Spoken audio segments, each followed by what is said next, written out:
Good afternoon. I'm sat with Darren Bridgman, the Operations Director for the Peter Ashley Activity Centres, and you may know them, they run Fort Purbrook and Fort Widley, two historic forts. Good afternoon, Darren. Good afternoon, Stef. Darren, before we talk about the forts and the activities you have here, how did you get this great job?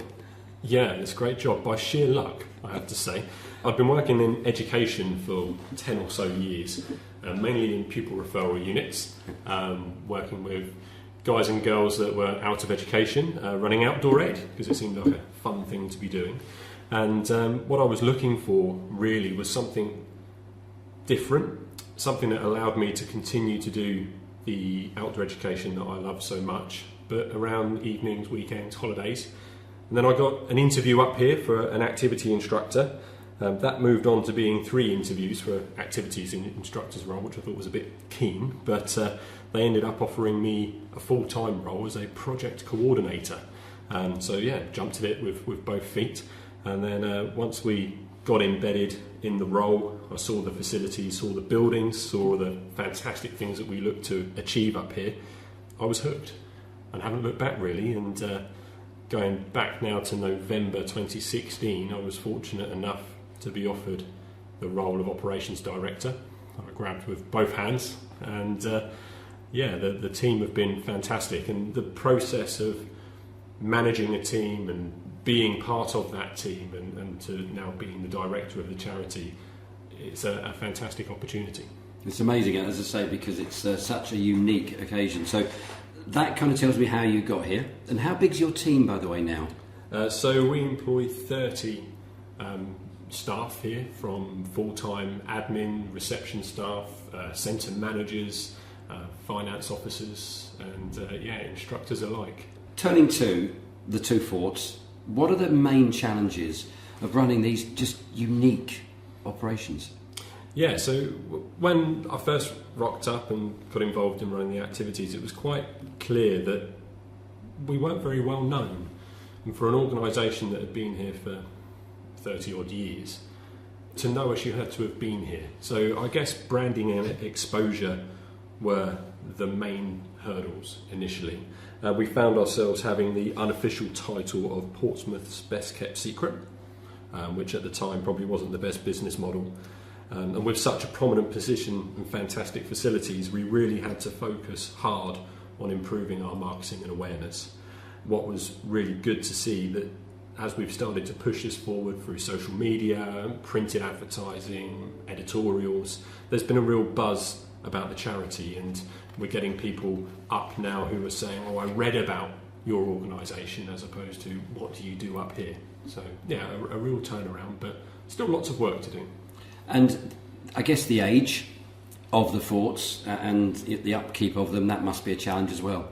Very much so, very much so. The biggest challenge is the upkeep and the cost. So, I mean, we're sat in Fort Purbrook now, and to keep the lights on and the heating up at Purbrook and Widley, we're spending in the region of £65,000 a year. So it's a significant undertaking, and when you factor in the maintenance that goes on top of that, it can soon stack up.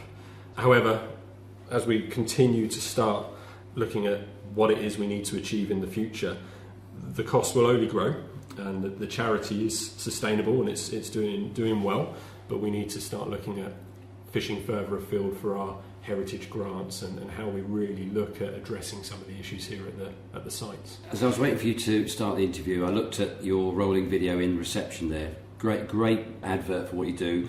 But could you maybe take us through some of the main activities you do here, and particularly how often maybe some of the more popular ones are run, whether you do them once a year or more than once a year? So we kind of got a bit of a split camp. Purbrook is our main activity centre, with Widley being our equestrian centre. So here at Purbrook, I mean, you name it, we offer archery, rifle shooting, bouldering, rock climbing, laser tag, used to be laser quest, but we can't really call it that anymore. A bit of team building, orienteering. We've recently brought online bushcraft and mountain biking, a bit of a relic from the past. We used to do it a little while ago, and now we've rekindled it. And it's really nice to see how that's received by the service users that visit the centres. We also have our residential facility here at Purbrook, where we've got a 126 bed residential accommodation block with a range of catering options. And what's been really nice to see over the last year or so is we've developed our adventurous camps for schools. So we have schools come and stay with us regularly, camp out on the parade ground, even though we've got our barrack block and they can all stay in there. They stay under canvas up on the parade ground. It's an absolutely fantastic sight to see and an experience for the guys that come and experience it. And then with Widley and our equestrian centre, we're the only licensed equestrian centre in the city. We offer a wide range of activities from private lessons to group lessons, hacks out, lead walks out. What we're also looking at the moment is we've recently partnered with the Riding for the Disabled Association, so we've got a big provision that's growing around our RDA package, and being able to provide those for as limited a cost as possible, if not a zero cost, which is where we try to achieve.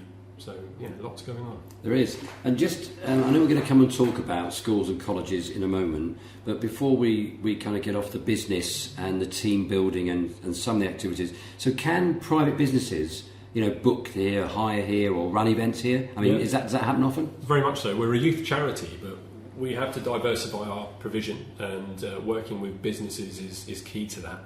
So an example is we worked with Fat Face a few years ago. They held a conference up here, a training facility, and we then complemented that with our activity program as well. Did a bit of lunch and it worked. And you can just book those ad hoc.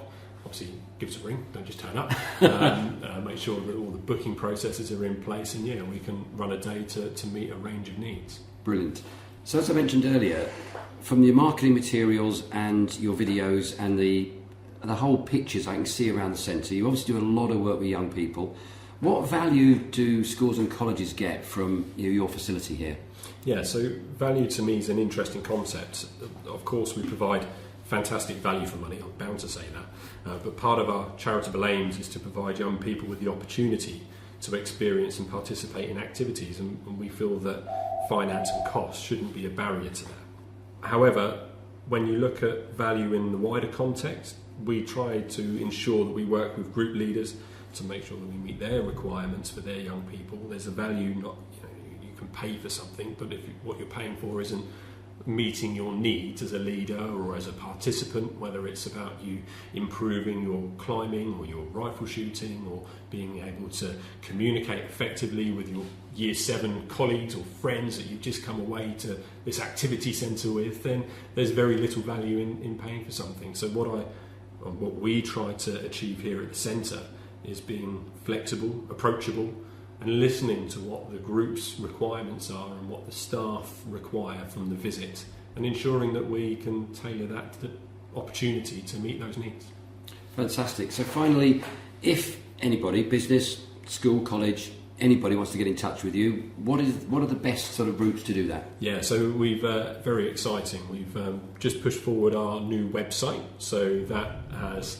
Well, it's an amazing thing and growing by the day. If the staff here have anything to do with it, they're constantly wanting to update it. So that's peterashleyactivitycentres.co.uk, and on there is a range of contact details and social media outlets. They're all online now on our website, and you can jump on that, and it's absolutely fantastic. Thank you. Darren, I hope you're not going to be the best kept secret for too much longer, and we at Shaping look forward to working with you in the coming months. Brilliant. Thank you very much.